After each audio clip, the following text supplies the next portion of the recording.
ان الحمد للہ نحمده ونصلي على رسوله الكريم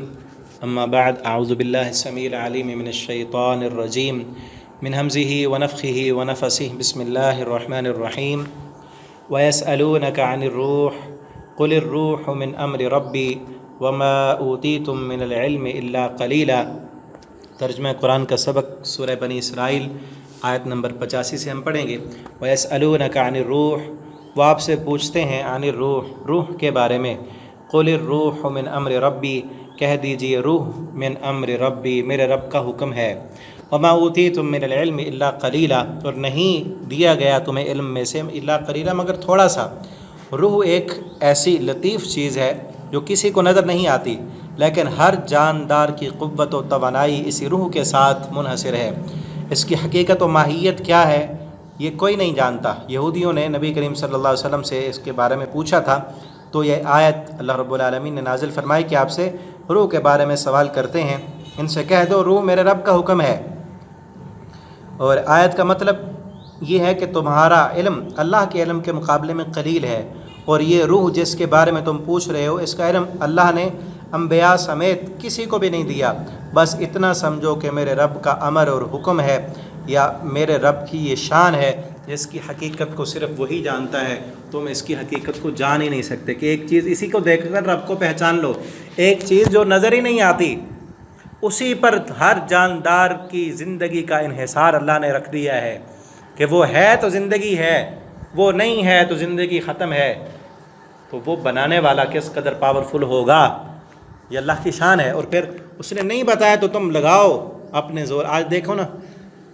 اس وقت اس دور میں سائنس کتنی ترقی کر چکی ہے، کتنی ایجادات ہو چکی ہیں، اور کہاں سے کہاں تک پہنچ گئے، لیکن یہ سائنس بھی ابھی تک اس روح کے بارے میں نہیں بتا سکی کہ یہ ہے کیا چیز، یا اس کو محفوظ بھی کیا جا سکتا ہے یا نہیں۔ جب نکل جائے کائنات کی ساری ٹیکنالوجی اور مشینریاں لاؤ اور لگا کر دکھاؤ، ایک لمحے کے لیے بھی کسی کی روح کو، کسی کی سانس کو، اتنی ہی سانسیں ہیں جتنی اللہ نے لکھی ہیں، ایک سانس بھی کوئی کسی کی بڑھا نہیں سکتا، نہ کوئی کم کر سکتا ہے۔ تو یہ اللہ رب العالمین کی شان ہے، کمال علم ہے، اور اللہ کا کمال قدرت ہے۔ وَلَئِن شِئْنَا، اور اگر ہم چاہیں، لَنَذْهَبَنَّ بِالَّذِي أَوْحَيْنَا إِلَيْكَ، تو ہم لے جائیں وہ چیز جو ہم نے وحی کی آپ کی طرف، کہ ہم نے جو آپ کو علم دیا ہے وہ بھی نہ دیں، وہ بھی آپ کے دل سے ختم کر دیں، تو ہم قادر ہیں۔ ثُمَّ لَا تَجِدُ لَكَ عَلَيْنَا وَكِيلًا، ثُمَّ لَا تَجِدُ، پھر نہیں آپ پائیں گے، بِهِ، اس پر، علینا، ہمارے خلاف، وکیلا، کوئی وکیل، یعنی قرآن اگر ہم لے جائیں تو تمہارے پاس کوئی ایسا بندہ نہیں جو ہمارے خلاف وکالت کر سکے۔ جو کچھ دیا ہے آپ کو اتنا ہی پتہ ہے، اور جو کچھ نہیں بتایا اس کا پتہ ہی نہیں۔ الا رحمۃ من ربک،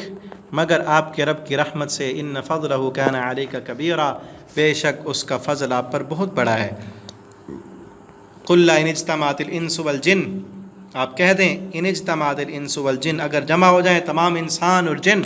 علی ان یأتوا بمثل ھذا القرآن، اس بات پر کہ وہ اس قرآن کی مثل اور لا سکیں، لا یأتون بمثلہ، نہیں لا سکتے وہ اس کی مثل کچھ بھی، ولو کان بعضهم لبعض ظہیرا، اگرچہ ان کا بعض کے لیے مدد کرنے والا بھی بن جائے، جن اور شیطان سارے کے سارے مل کر ایک دوسرے کی مدد کریں اور قرآن کے مثل ایک آیت بھی بنانا چاہیں، جتنی کوشش کر سکتے ہیں کر لیں، قرآن کی مثل نہیں لا سکتے۔ وَلَقَدْ صَرَّفْنَا، اور یقیناً ہم نے پھیر کر بیان کیا، فی ھذا القرآن من کل مثل،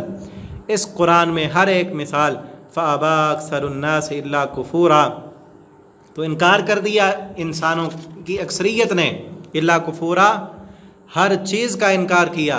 الا کفورا، سوائے کفر کے، کفر پر تو اڑے ہوئے ہیں، شرک پر تو اڑے ہوئے ہیں، باقی ہر نشانی کا یہ انکار کر رہے ہیں۔ صرفنا، پھیر کر بیان کرتے ہیں، جتنی بھی طرح سے ہم اپنی نشانیاں دکھاتے ہیں، کبھی تذکیر بے ایام اللہ سے ہم ڈراتے ہیں، کبھی تذکیر بے آلاء اللہ سے ڈراتے ہیں،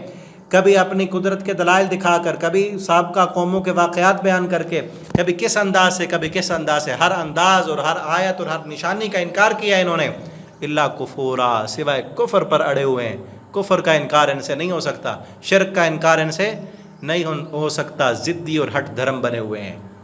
فَأَبَىٰ أَكْثَرُ النَّاسِ إِلَّا كُفُورًا، انکار کر دیا انہوں نے سوائے کفر کا، کفر پر تو اڑ گئے، جم گئے، اس کے علاوہ جتنی بھی نشانیاں آئیں ان سب کا انہوں نے انکار کیا۔ اللہ تعالی ہمیں قرآن کو پڑھنے کی، سمجھنے کی توفیق دے، اور اللہ ہمیں قرآن کے ایک ایک حرف پر عمل کرنے والا بنا دے، اس کے مطابق اپنی زندگی کو بسر کرنے والا بنا دیں۔ آپ ان اسباق کو آگے بھی اپنے دوستوں کے ساتھ شیئر کیا کریں تاکہ آپ کے لیے یہ صدقہ جاریہ بنے۔ السلام علیکم ورحمۃ اللہ وبرکاتہ۔